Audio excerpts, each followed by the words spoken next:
went into munition bunkers or fuel bunkers, or engulfed aircraft parked that had weapons and fuel on board. If it was an airstrike, it means that some of its air defense systems are not working as well as they should be working. At 4:17 a.m., the skies over Crimea looked calm, silent, empty, and safe.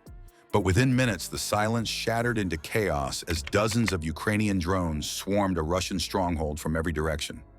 Fighter jets scrambled, missiles streaked the night, and air defenses crackled to life. Yet what unfolded wasn't just another drone strike. It was a test of Russia's deepest vulnerabilities. How could a supposedly impenetrable base be turned into a firestorm so quickly? And what does that mean for Moscow's grip on the war? Causing the explosions, if it turns out Ukraine did strike the facility, it would be the first time the country hit a Russian target in Crimea. Stick with us, because the answer is bigger than one base. Before we move on, I'd like to ask you a small favor. If you appreciate this content, please take a second to like this video and subscribe to the channel.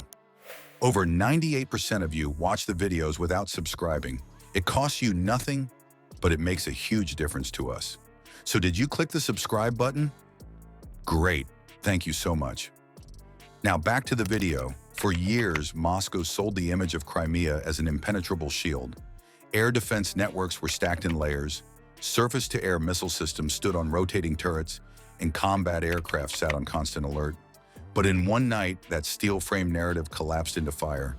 The night sky, filled with scattered stars moments before, became a proving ground for one of the most integrated Ukrainian operations carried out since the start of the invasion.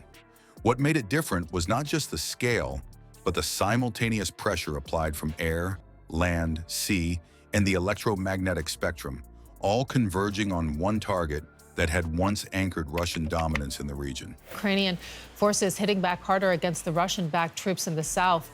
Is this the counteroffensive that Kiev's been telling civilians that it's preparing for? Saki Air Base was not just another piece of infrastructure. It had served as a forward operating hub, dispatching jets to patrol the Black Sea and giving Moscow reach far beyond the peninsula. Its hardened shelters, radar fields, and runways were designed to make it a permanent presence. Russian commanders considered it untouchable, a base so heavily armed that no single strike could hope to bring it down. Yet on that night, it became the centerpiece of a multi-domain assault that stripped away those assumptions one layer at a time. Whatever the Ukrainians managed to hit the base with, whether it was either saboteurs, my guess would be improvised UAVs with explosives / loitering munitions. The contradiction sat in plain view. Russia had poured decades of resources into layered defenses, long-range S-400 systems positioned to intercept high-flying threats, medium-range Panzer batteries designed to knock down cruise missiles, and combat patrols circling above to swat away intruders. Billions of dollars in weaponry were meant to guarantee security, but those same systems were calibrated to defend against traditional aircraft, ballistic missiles, and large formations. What they faced instead was a coordinated wave of small, fast, and unpredictable drones entering from multiple compass points. Drones help a lot in creating kill zones, increasing the range to the enemy. The further a drone can go, the greater the chance for our infantry surviving. Drones slipped through the gaps. One squadron cut a low approach through coastal fog, avoiding radar sweeps. Others mirrored commercial flight paths, hiding among air traffic before peeling off at the last moment. Some carried warheads, others served only to saturate Russian defenses with false tracks. If it was an airstrike, it means that some of its air defense systems are not working as well as they should be working. As Panzer systems fired round after round, interceptors began to run dry. Tracers arced through the night, but far too many drones simply threaded past them. Within minutes, the base perimeter was overrun from above. On the tarmac, 5 Su-37 fighter jets burned where they stood. They were destroyed in less than 3 minutes, ripped apart before they could even taxi for takeoff. With them went the backbone of immediate Russian air cover. Officers who had relied on those aircraft for quick response found themselves grounded. Command centers were flooded with conflicting radar feeds, some reporting targets that didn't exist, others gone entirely blind. The shock of losing so many jets without them even leaving the ground rattled the system built around Saki's protection. The attack was not confined to the skies. Autonomous ground units slipped near the base's outer service lanes, programmed to scatter TM-62 anti-tank charges across the taxiways. Within minutes, the runways transformed from safe avenues to traps waiting for any surviving jet. This is the first time Ukraine, if it actually did that, strikes a territory that Russia considers its own. Concrete cracked under sudden detonations, ripping holes in paths meant for rapid sortie launches. With taxiways seeded and runways laced with explosives, the base lost its ability to cycle aircraft even if reinforcements arrived. At the same time, electronic warfare units saturated the air with interference. Russian radars flickered and blinked across their scopes, reduced to static or false tracks. GPS signals scrambled, throwing artillery off target by hundreds of meters, and communications between batteries were delayed or lost altogether. Went into munition bunkers or fuel bunkers, or engulfed aircraft parked that had weapons and fuel on board. For a command structure that depended on tight coordination, it was chaos.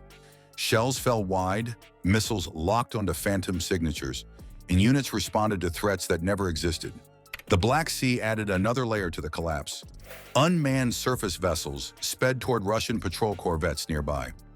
Driven at high speed and packed with explosives, they forced crews to abandon offensive posture and maneuver defensively. One vessel exploded against a hull, tearing open compartments. A Russian submarine in the shallows was ordered to retreat rather than risk surfacing into the fight. What should have been a deterrent force in the water became an afterthought, pushed back from the coastline it was meant to guard. By the time the smoke lifted, Saki was no longer a stronghold. It was a ruinous landscape of scorched aircraft, cratered runways, and silenced batteries. What Ukraine had unleashed was not a strike pointed at one base, but a signal that the battlefield had permanently shifted. No level of investment in traditional defenses could guarantee safety against a synchronized wave cutting across domains at once. Or a missile, that they hit fuel trucks or parked aircraft full of fuel. And with the heart of Crimea's defenses shaken apart, the escalation only grew sharper, because the next target was not on the peninsula at all, but deeper, at the very core of Russia's command nerve center.